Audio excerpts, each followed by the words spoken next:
At 2 a.m. outside a biker charity ride in Fresno, gunfire shattered the roar of engines. A homeless kid named Tyler Reed threw himself between a sniper's bullets and the Hells Angels president they were meant for. 3 shots hit him before anyone moved. By morning, the truth ripped through the club. The shooter wasn't a rival. It was someone they trusted. And as hundreds of bikers filled the hospital parking lot, one name kept echoing through the chaos. The name carved into the bullet that almost killed their leader. Welcome to Echo Tales family. If you're new here, go ahead and hit that subscribe button, because this journey is going to hit your heart in ways you don't see coming. And to everyone who's been riding with this channel from day one, may God continue to bless you and your families more than you can imagine. Before we roll into this story, let's take a moment to pray together. Heavenly Father, I lift up every single person watching right now. Cover them with your protection. Watch over their loved ones.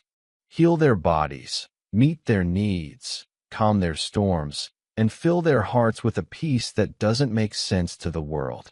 Let your presence be real in their lives today. In Jesus' mighty name, amen. Now, what you're about to hear is the echo of a kid with nothing. A kid who stepped into the line of fire and risked his life to save the very leader the bullets were meant for. The night air over Barstow carried the sting of forgotten rain and gasoline. Trucks rumbled down Route 66, their headlights cutting long white lines across the cracked asphalt. In the dark lot behind a shuttered gas station, a 21-year-old drifter named Tyler Reed watched his breath fog against the window of a rust-eaten Ford Ranger. The heater hadn't worked in months. His last $20 sat folded in his pocket next to a creased envelope from the Clark County Coroner's office, the note that confirmed what he already knew. His mother's body had been found 3 states away, alone in a Vegas alley. That letter had been traveling with him ever since, like a piece of bad luck he couldn't throw away. In the distance, neon glowed from the only place still awake, the rusted nail bar and grill. The kind of joint where chrome mixed with trouble and beer carried more stories than water. Tyler's hands shook from hunger and cold, but something, call it instinct or pure exhaustion, pushed him through the door. The smell of smoke, fried onions, and motor oil hit him at once. Bikers lined the bar, laughing low, leather vests flashing skull patches in the dim light. Tyler kept his eyes down, looking like someone who didn't belong but wished he did. If you love stories built on loyalty, betrayal, and moments that change a life forever, hit that like button, subscribe, and drop a comment telling me where you're watching from. You're part of this ride now. A bottle clinked somewhere as a voice cut through the noise. You lost, kid? The man speaking looked like granite come alive, tall, gray-bearded, with road scars etched above his brow. The patch on his vest read Bones, Hell's Angels MC, Bakersfield chapter. Tyler stammered something about needing coffee and warmth. Bones studied him for a long beat, then slid a steaming mug across the counter. You look like hell, he said. Have a seat anyway. Tyler muttered thanks and took a sip. The mug was chipped, the coffee strong enough to burn through regret, but it was heat. Real heat. Bones leaned against the counter, arms folded. You work? He asked. When someone lets me, Tyler said quietly. I'm good with engines. Old ones. Bones' eyes narrowed, intrigued. Engines, huh? We always need hands in the shop behind the bar. Keeps you fed if you can keep secrets. The way he said secrets made Tyler's stomach tighten. He'd heard things about the Angels. Loyalty, code, violence wrapped in silence. Still, the idea of belonging somewhere, anywhere, outweighed the fear. He nodded. I can do that. Over the next week, the boy they called Truck Kid slept in the back of the bar's workshop among the scent of oil and rubber. He worked quietly, fixing alternators, tuning tired Harleys while music hummed through cracked speakers. The club members treated him with cautious distance, a stray that hadn't proven himself yet. But Bones kept stopping by. Once late at night, Tyler caught him staring, a strange softness in those road-tough eyes, like he was remembering someone else. Rumors started to buzz. A rival crew, the Iron Vipers MC out of Arizona, had been crossing into California turf. Two Angels had been hospitalized in Phoenix last month after a road misunderstanding. Everybody in the bar knew it wasn't over. Tyler noticed the tension, lowered voices, sudden quiet when phones rang, the gleam of gunmetal in glove boxes. The Angels rode out every night heavier than usual. One evening, thunderstorms rolled over the Mojave, thunder rattling the windows while Bones and his vice president, Razor Dean, argued in the back office. Tyler was sweeping near the door when he heard Razor say, "You trust that street rat too fast. Strangers bring heat." Bones snapped back, "He's just a kid. Let me worry about him." There was something final in his tone, something that said the conversation was over. A few days later, a gathering took place at the bar. 24 bikes filled the lot, their pipes howling like a pack announcing war. Inside, laughter tried to cover the tension. Road maps with circles marked in red sat sprawled over tables. Tyler stayed near the workshop door, pretending to organize tools as the meeting went late into the night. Bones eventually called him in, handed him an envelope with cash. "Gas money," he said. "You've done good. But take a few days off. Things are getting unstable." Tyler tried to ask what he meant, but Bones just lit another cigarette and looked away. "Some debts crawl back years later, kid. You don't want to be near when they do." That night, Tyler lay awake in his truck a few blocks from the bar, rain tapping the roof. For the first time in weeks, he felt something close to fear, not of the bikers, but of leaving. He didn't want to disappear again. The Angels, as wild as they were, felt like gravity pulling him out of nothingness. Around 3 a.m., headlights flashed in his rearview mirror. A black Dodge Charger slowed, then idled before speeding off toward the rusted nail. Tyler sat upright. Something about that car felt wrong.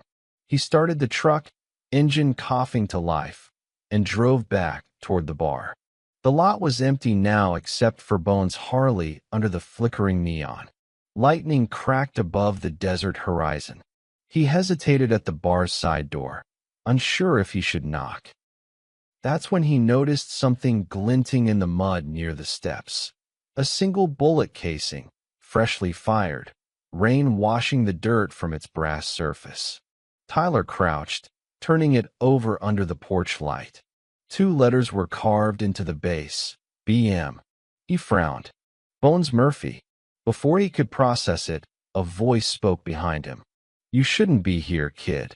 Tyler froze.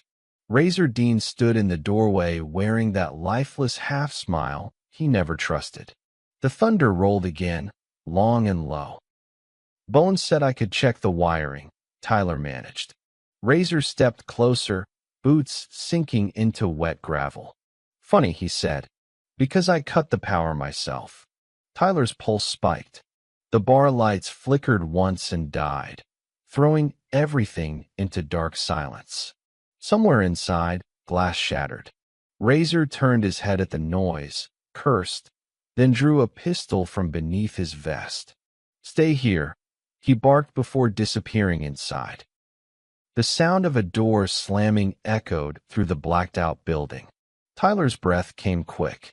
Lightning flashed again, revealing shapes through the windows. Men moving, a struggle, one silhouette falling. He ducked under the window ledge, heart hammering. Another flash, and he saw Bones stumble into view, one hand pressed to his chest, blood spilling between his fingers. Razor stood behind him, gun raised. The thunder swallowed Bones' voice, but Tyler saw his mouth form one word: run. Tyler bolted through the rain toward his truck, mud sliding beneath his boots. Behind him, a gunshot, sharp and close. Metal shattered. The truck's windshield exploded as a bullet tore through it. He dove behind the rear tire, glass raining down around him. The parking lot went still except for the storm and his own heartbeat.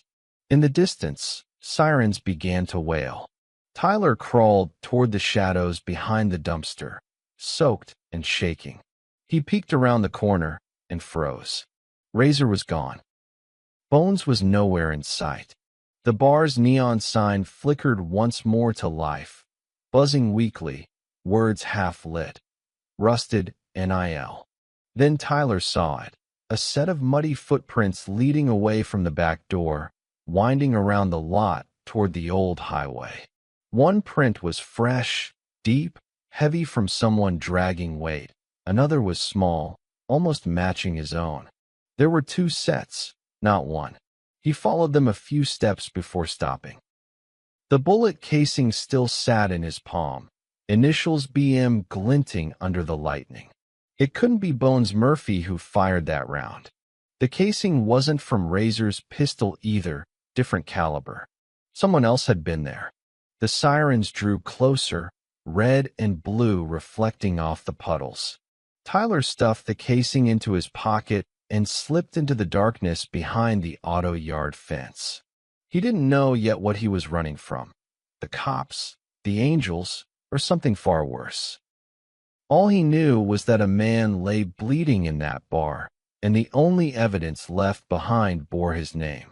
He climbed into his truck, breath shaking, just as his phone, a prepaid burner, lit up with a single unknown text. Next time he dies. Unless you do what we tell you. The message ended with a photo, bones on the floor, blood pooling beneath him, and a gun pressed to his temple. Tyler's hands slipped from the steering wheel. The rain hammered harder. Outside, a motorcycle engine roared to life somewhere in the dark. Tyler didn't sleep that night. He sat in the driver's seat of his truck until dawn, watching the lightning fade into the pale blue horizon over the Mojave Desert. His hands wouldn't stop shaking. Every time he blinked, he saw bones on the diner floor, blood spreading across dirty tiles, eyes glassy, lips mouthing that one word, run. The photo on his phone turned the image into a nightmare that wouldn't fade. Bones on the ground. A pistol to his head. A threat that felt like it had fingers wrapped around Tyler's own throat.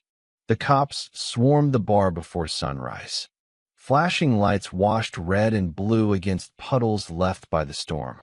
Tyler parked 2 blocks away, half hidden behind a delivery truck, gripping the steering wheel until his knuckles paled. He couldn't move, couldn't think. Firefighters wheeled out a body under a white sheet.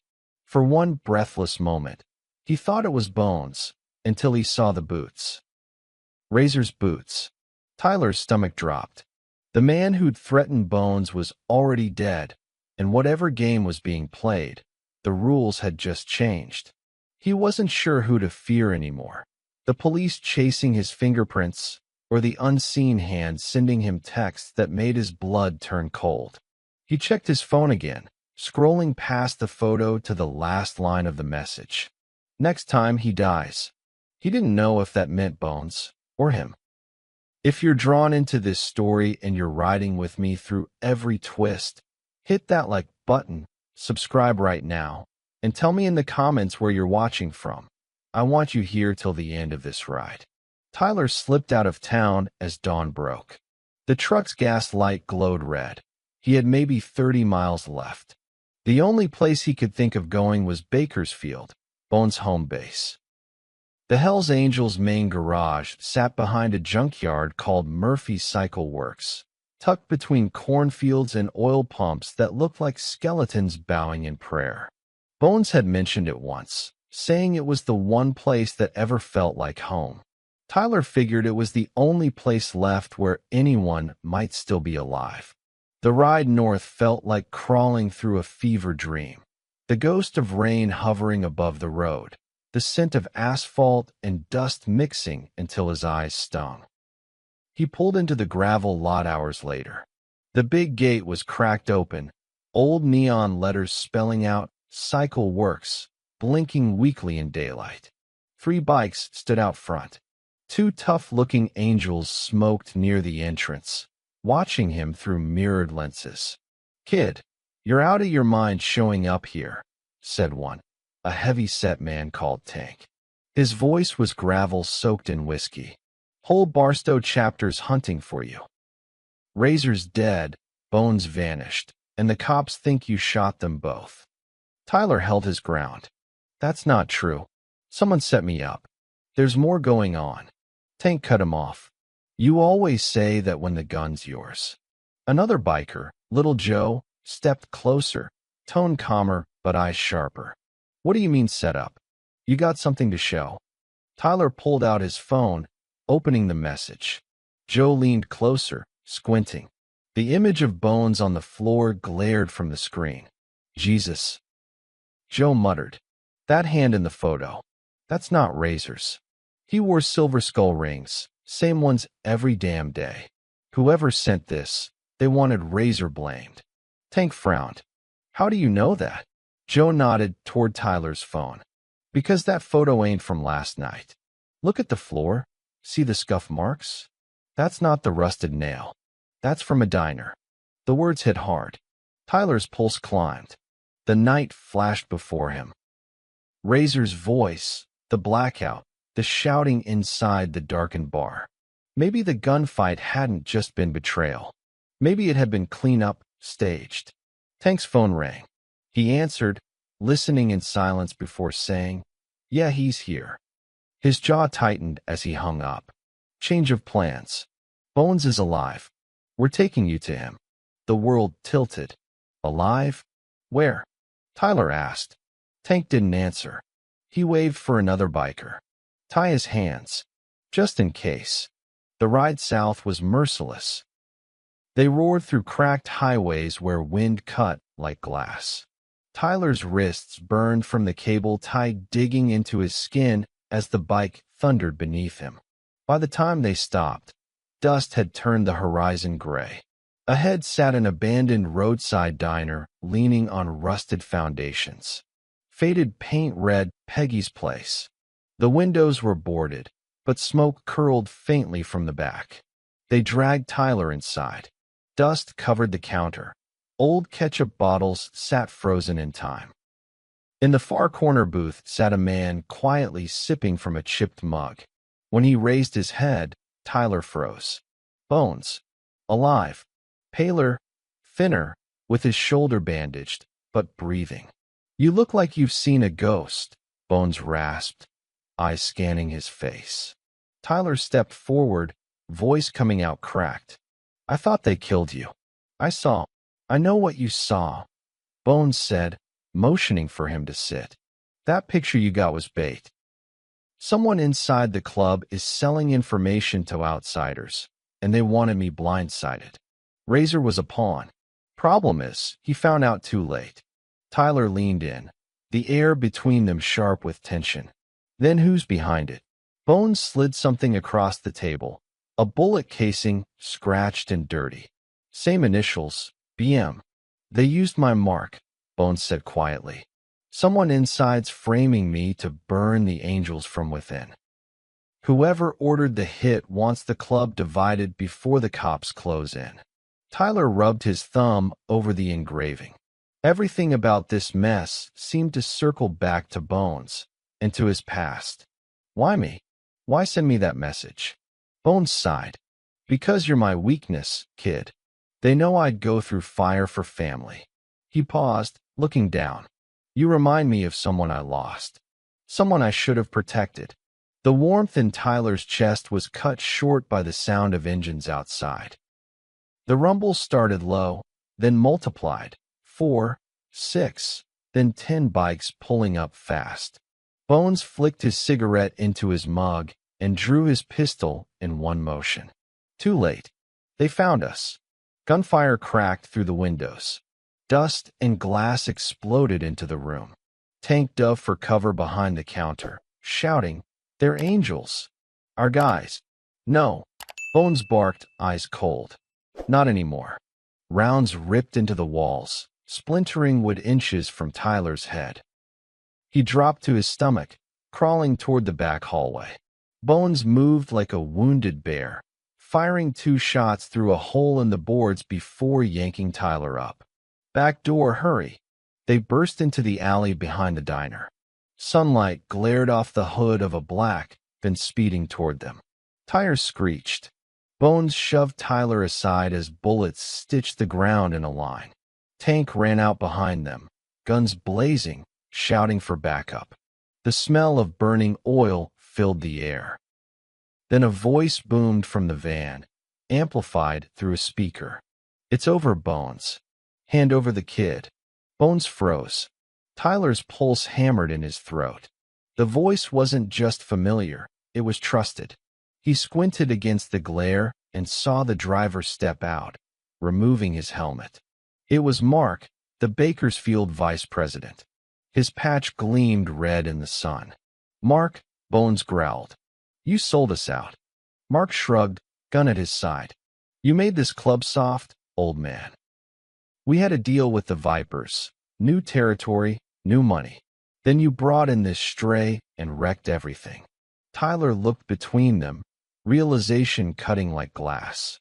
"You staged the hit on Razor, just to make it look like the Vipers started it." Mark's grin widened. "Smart kid. Too bad it ends here." Before Bones could move, Mark raised his gun. A thunderous crack split the air, but it wasn't his weapon. Tank had fired first. Mark's shot went high, grazing metal. Bones grabbed Tyler, dragging him toward the bikes as Tank laid down cover fire. They dove behind a Harley just as rounds tore into the gravel beside them. Bones turned his head, yelling over the chaos. "Run north.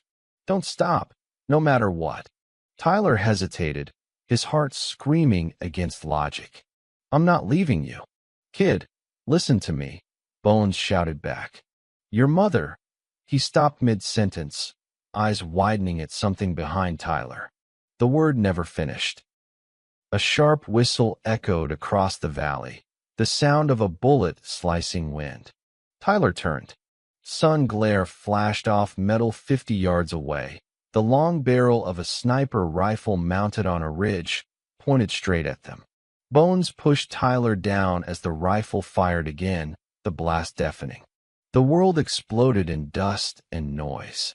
The bike next to them shattered under the impact, fuel spraying in the air. Tyler felt the heat of it, the concussion of the bullet ripping past just inches from his head, and when the smoke cleared, Bones was no longer beside him. The gunshot ripped the air apart. Tyler felt the shockwave before he heard the echo, a vicious punch of sound that swallowed everything else.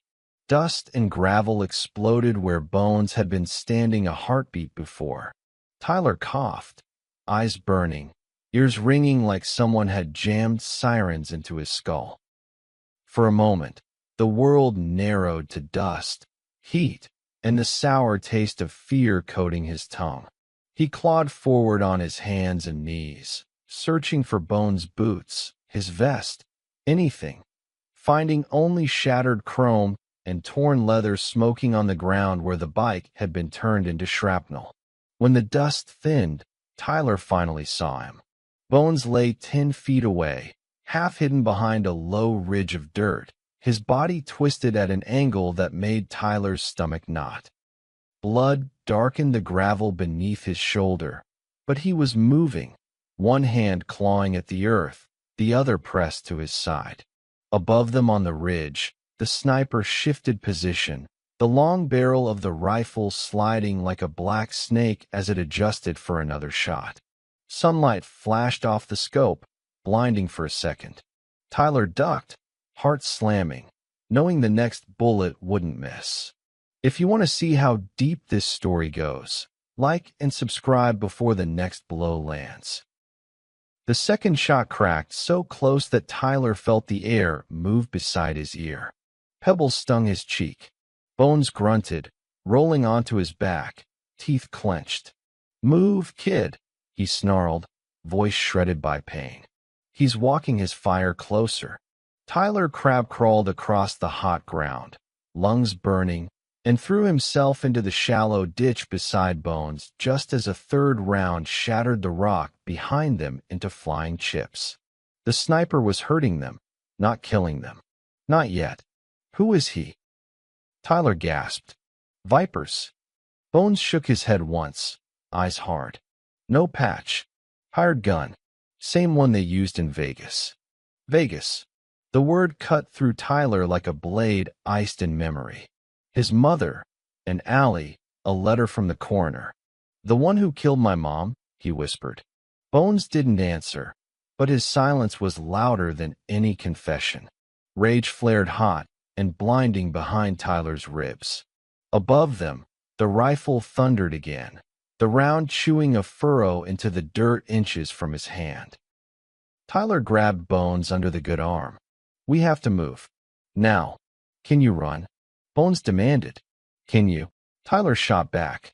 Bones gave a humorless half-smile through the blood on his teeth. Then we both better. They waited for the next shot, counting the rhythm. 1, 2, 3. When the echo rolled across the valley, they exploded from the ditch, sprinting sideways along the slope instead of straight down. The sniper tracked them, dust kicking up ahead as rounds chased their shadows. Tyler heard the ping of metal as a bullet clipped Bones' belt buckle.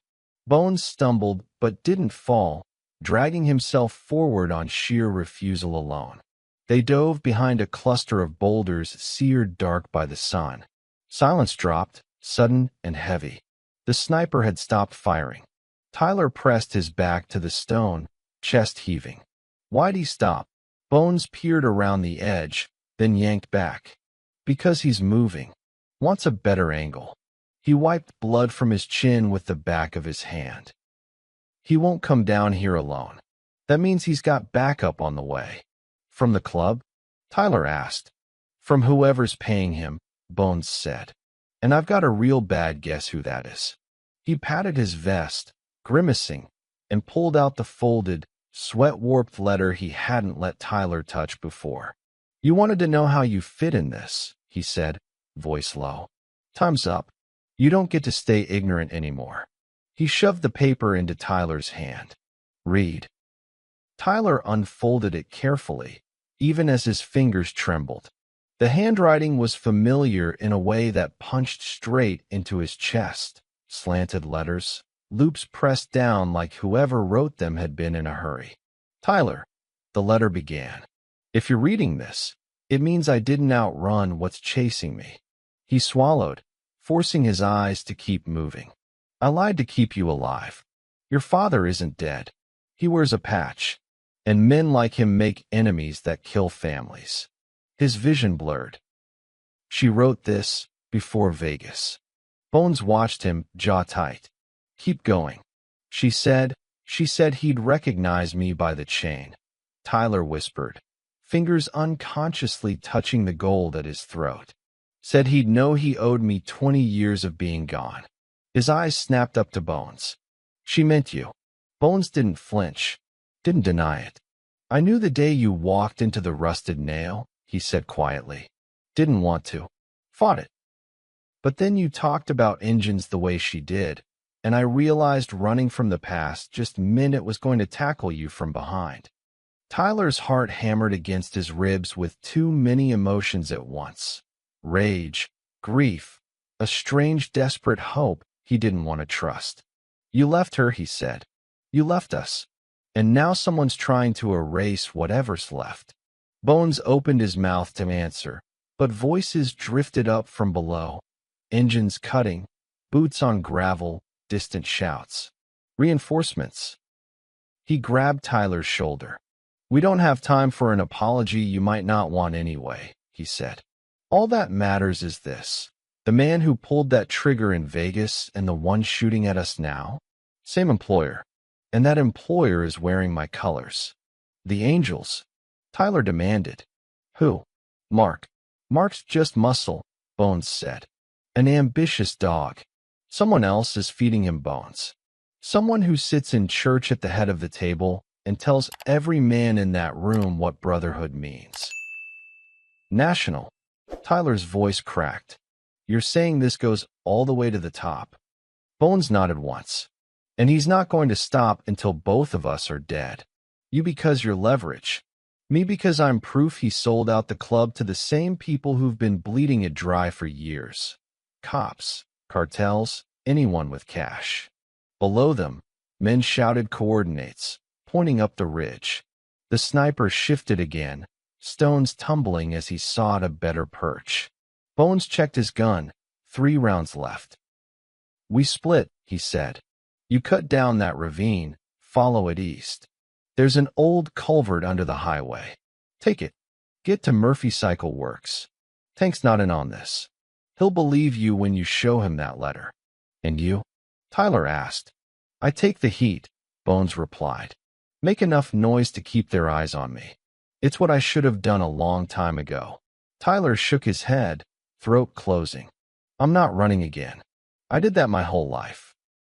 I ran from group homes, from cops, from every place that told me I didn't belong. You want me to leave the only person who ever, he bit the last word off, but it hung there anyway. Bones' eyes softened in a way Tyler had never seen. You think I want you to? He asked. Kid, I've taken bullets for men I wouldn't cross the street for now. But for you, he swallowed hard. For you, I'd take 1,000 more. That's what a father is supposed to do. The word landed between them like another gunshot. Father. Tyler wanted to throw it back, to reject it, but he also wanted, desperately, for it to be real. Above them, the sniper's silhouette appeared on the ridge line, outlined against the white-hot sky. He knelt, scope lowering. Bones forced Tyler's hand around the letter. Don't let my mistakes be the last page in your story, he said. Write your own. From below came the unmistakable sound of more bikes, many more. A whole convoy. The enemy was closing in from above and below, turning the hill into a trap. Bones scraped a line in the dirt with his boot. Last chance. You cross that line, you're choosing to live. You stay, you're choosing to die with me. Tyler stared at the line, chest heaving, sweat stinging his eyes. All his life, nobody had given him a choice. Not really. Foster homes decided when he moved. Social workers decided what he was worth. The streets decided if he ate. Now, for the first time, the choice was his, and it felt heavier than any chain around his neck. He stepped over the line, knees weak. I'm not leaving you, he said, voice shaking but sure. You don't get to call yourself my father and then die alone on some hill. Bones exhaled, a rough, broken sound somewhere between a laugh and a sob. Stubborn, he muttered. Just like her. He shoved his spare pistol into Tyler's hand. Fine. Then we go loud. Wind whipped the loose dirt into spirals. The sniper settled into position, aiming directly at them. Below, the incoming riders fanned out, engines snarling. Tyler could see patches now, Hell's Angels, Iron Vipers, and another he didn't recognize. 3 different worlds converging on one patch of desert, drawn by blood and betrayal. Tyler tightened his grip on the gun, heart pounding so hard it hurt. If we make it out of this, he said, barely audible over the wind, I'm going to find whoever signed my mother's death warrant. I'm going to look him in the eye. Bones nodded slowly. Then you better stay alive long enough to do it. And if you're still here, still breathing, still riding with me through this story, make sure you've locked in. Hit like, subscribe, and stay in the saddle, because what's coming next is going to change everything. The sniper's finger curled on the trigger. Tyler saw the tiny movement even from this distance, the same way he'd learned to recognize danger in dark hallways and crowded foster homes. He didn't think. He threw himself sideways, slamming into Bones just as the rifle thundered. The shot ripped the air where Bones' head had been a fraction of a second before. They crashed hard, rolling down the slope in a blur of dust, blood, and sky. Rocks tore at Tyler's arms. His ears filled with the roaring mix of engines, gunfire starting up again, men shouting orders. When they finally skidded to a stop near the base of the hill, Tyler's vision swam. He blinked, trying to focus. Shapes loomed above them. Boots, cuts, weapons pointed down. Tyler forced his eyes to clear, and his breath froze in his chest. Standing at the front of the group, flanked by armed bikers from 3 different clubs, was a man in a pristine cut with a president's patch and a smile that didn't reach his eyes. "Jack Bones Murphy," the man said calmly. "And the kid who should have died in Vegas. Took you long enough to show yourselves." Bones spat blood into the dirt. "Didn't think you'd come yourself," he growled. "National presidents usually send other men to do their killing." The man's cold smile widened. "Some debts," he said, "are too personal to outsource." He raised his hand, and every gun around Tyler and Bones clicked in unison, muzzles lowering to chest level. Guns pointed at Tyler and Bones from every direction, a tight ring of leather and steel under the punishing California sun. Engines idled in the background, a low growl rolling over the desert like distant thunder. Tyler's heartbeat pounded in his ears, so loud it almost drowned out the voice of the man standing in front of them. The national president, the man his mother had warned him about without ever saying his name.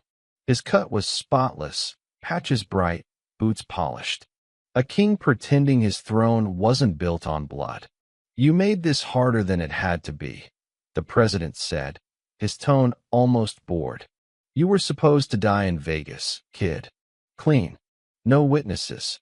Your mother wouldn't step aside, so she had to go. But you—" He shook his head like it was a minor inconvenience. "You just kept surviving." Bones' hands were empty, his gun lost during the fall, but his voice still carried weight. "You ordered a hit on a woman and a child," he growled. "You sold this club to the same people we swore to stand against. That's not leadership. That's treason. If stories like this have you hooked already, like and subscribe so you don't miss what's coming next." The president's eyes slid to Tyler, cold and assessing. "You know what your mother did?" he asked. "She stole from us. She took ledgers, names, deals. She thought she could run to the DEA and buy you a future. I just made sure her mistake didn't burn the whole house down." He looked back at Bones. "And you? You disappeared when things got complicated. You ran from your own blood." Tyler's throat tightened. "You killed her because she tried to protect me." The words shook, but they came out anyway. "You killed her because she believed this club could be better than you." Murmurs rippled through the line of bikers. Some shifted on their boots, eyes flicking between Tyler, Bones, and the president. Not everyone had known. Not everyone had wanted to know. Truth had a way of cutting deeper than any knife once it was spoken out loud. "Enough," the president snapped. "Jack, you broke the code. You brought law, weakness, and betrayal into this club. You fathered a problem and ran from it. This ends today." He raised his hand slightly. Half a dozen guns lifted, black circles aimed at Bones' chest and Tyler's heart. Dust swirled in the stillness, every grain heavy with decision. Bones stepped forward, placing himself more squarely between Tyler and the guns, as much as the ring allowed. "You want blood?" he said. "Take mine. But you leave him out of this." He didn't choose any of it. Tyler grabbed his arm. "No," he hissed. "I'm not letting you. Shut up and listen for once." Bones cut in, his voice low and fierce. "I spent 20 years trying not to see you every time I looked in a mirror.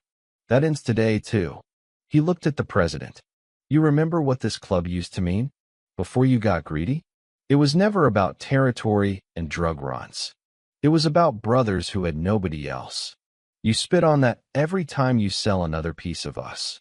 A few patches in the crowd shifted, discomfort turning into something sharper, doubt. Tank stood near the edge of the circle, jaw clenched, knuckles white around his weapon.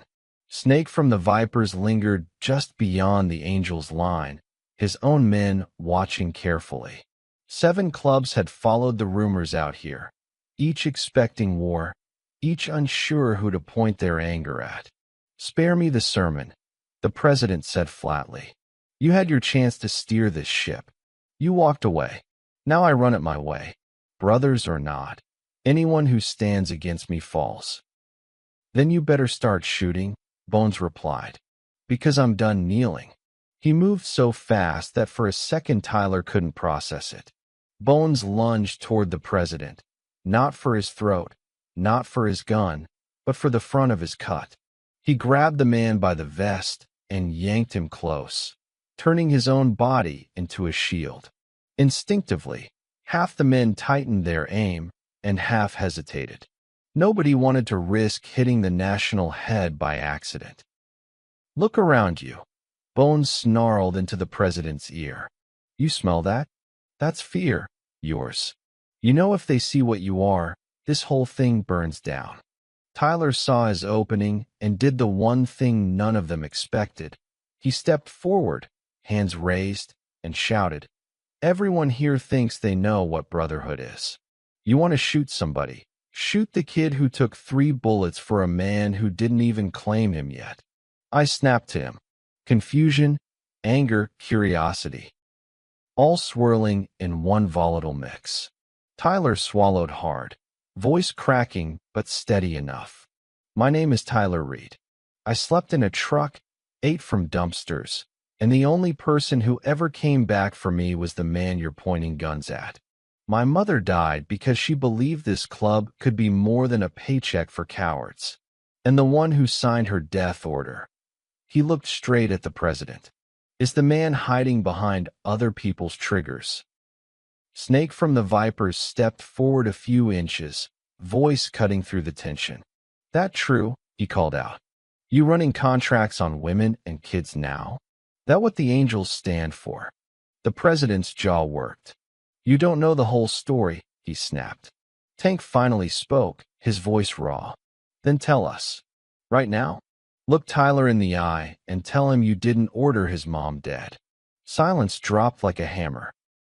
The wind tugged at cuts and patches, the only sound the ticking heat from hot engines. The president's lips parted, then shut. No denial came. No lie. His silence screamed louder than a confession. One by one, guns began to lower. Not all, but enough to shift the balance. The invisible rope he held on their loyalty began to fray. Bones sensed it. He shoved the president forward, hard, sending him stumbling a few steps toward the center of the ring. "You want justice?" Bones shouted to the crowd. "You want to know who sold our routes to the cartel? Who took payout after payout while you boys did prison time?" He jabbed a finger at the president. "There he is. You going to keep following him? Or are you going to remember who you were before he turned you into hired hands?" Snake exchanged a look with his men. Slowly, deliberately, he unbuckled his vest and dropped it on his bike seat like a warning. "Vipers don't stand with anyone who kills family," he said. "You're on your own in this." A few Diablo patches moved to stand beside him. Then 2 Road Kings. The fracture widened, loyalty shifting in real time, lines of color blending where they'd been drawn in blood for years. The president's control, built on fear and debt, started to crack. Desperation flickered in the man's eyes. In one smooth motion, he ripped a pistol from inside his cut and swung it toward Tyler. Time snapped into sharp focus. Tyler saw every detail. The sun flashing off the barrel, Bones' eyes going wide, Tank's hand jerking toward his own gun too late. Bones moved without thinking. For the second time in days, he threw himself into the line of fire for someone he loved. The shot went off, echoing across the open land. The bullet caught Bones high in the chest, spinning him backward into Tyler's arms. Tyler staggered, the impact driving the air from his lungs as Bones sagged against him. Everything after that came in flashes. Tank stepped in and fired, a clean, practice shot that hit the president square in the shoulder, spinning him to the dirt. Snake's men raised their guns, not to finish the job, but to hold the circle. No one in, no one out. Chaos threatened, but it didn't quite land. For the first time, the clubs weren't shooting at each other. They were holding the moment still. Bones coughed, blood on his lips, hand gripping Tyler's shirt in a fist. "Knew you wouldn't leave," he rasped. "Stubborn punk." "Don't talk," Tyler said, panic sharpening every word. "We're getting you to a hospital." Again. "They'll fix it. They have to." Bones managed the ghost of a smile. "You sound just like her." He tried to pull Tyler closer, voice dropping. "Listen, I'm not getting another ride out. That's okay. I did what I was supposed to do this time." His fingers brushed the chain at Tyler's neck. "You carry this name better than I ever did." Around them, men were shouting, some ordering tourniquets, others yelling at the president as he clutched his ruined shoulder. No one stopped Tank when he stepped into the center, ripped the president's patch from his cut, and threw it on the dirt. "This patch belongs to brothers," Tank said. "Not butchers. Vote's over. You're done." One by one, angels turned their backs on the fallen man. No bullets, no final blow. Just something worse for a man like that. Exile. He barked threats, promises, anything he thought might still work. Nobody listened. For the first time in a long time, the club chose its soul over its fear. Paramedics arrived, summoned by someone who'd called from the highway. They worked over Bones, voices clipped and urgent. Tyler watched, hands useless at his sides, feeling 12 years old again, helpless in a system that never once asked what he wanted. But this time, something was different. Brothers stood around him, forming a wall. Not to keep him in, but to keep the world from crashing in too fast. If you've ridden all the way to this point and you're still here with Tyler, with Bones, with every man who had to choose what brotherhood really means, like this video, subscribe, and stay locked in, because stories like this don't end when the engines go quiet. They got Bones breathing again, barely. He was loaded into an ambulance, siren wailing as it tore down the highway. Tyler rode behind on Tank's bike, the desert wind slapping tears from his eyes. At St. Catherine's, it felt like déjà vu, bikers filling the parking lot, patches from clubs that should have hated each other standing shoulder to shoulder. They'd all seen the truth. They'd all seen who took bullets and who hid behind others. Hours later, when the surgeon finally came out, Tyler's world narrowed to a single sentence. "He's alive," the doctor said, "but it's going to be a long road. He'll need rehab, rest, and people who won't let him go back to whatever put him here." Tyler looked around at the sea of faces, Tank, Snake, brothers from clubs that used to cross streets to avoid each other. Then he looked down at the patch Tank was holding out to him. Not a full one. Not yet. A prospect rocker, stitched with one word that meant more than any he'd ever read. Family. He took it with shaking hands, feeling the weight of it settle on a heart that had never truly had a home. Somewhere down the hall, machines beeped in slow, stubborn rhythm, marking Bones' heartbeat. The man who'd run, then turned back. The man who'd finally chosen to stand in front of a gun instead of behind someone else's mistake. That night, as the sun bled out over the hospital parking lot and engines rumbled like a prayer, Tyler walked outside and watched the clubs mix. Vipers sharing coffee with angels, Diablos trading stories with road kings. Old lines had been crossed in the dirt back on that hill, and nothing would ever be exactly the same. He touched the chain at his neck, then the patch in his hand. For the first time in his life, the future wasn't a blank, terrifying space. It was a road, long, cracked, dangerous, but his. There would be scars. There would be ghosts. There would be nights he'd wake up hearing gunshots echo off Desert Stone. But there would also be brothers, and a father fighting his way back from the edge, one painful breath at a time. Tyler swung his leg over a waiting bike, the keys already in the ignition, left there like someone trusted him with more than just their machine. As the engine roared to life beneath him, he glanced back at the hospital window where Bones slept, a faint shape behind glass and curtains. "Family shows up," Tyler whispered to the wind. "So I'm not going anywhere." Then he twisted the throttle and rode out into the night, not as a runaway, not as a victim, but as a man who had finally chosen where he belonged and who he was willing to stand in front of bullets for.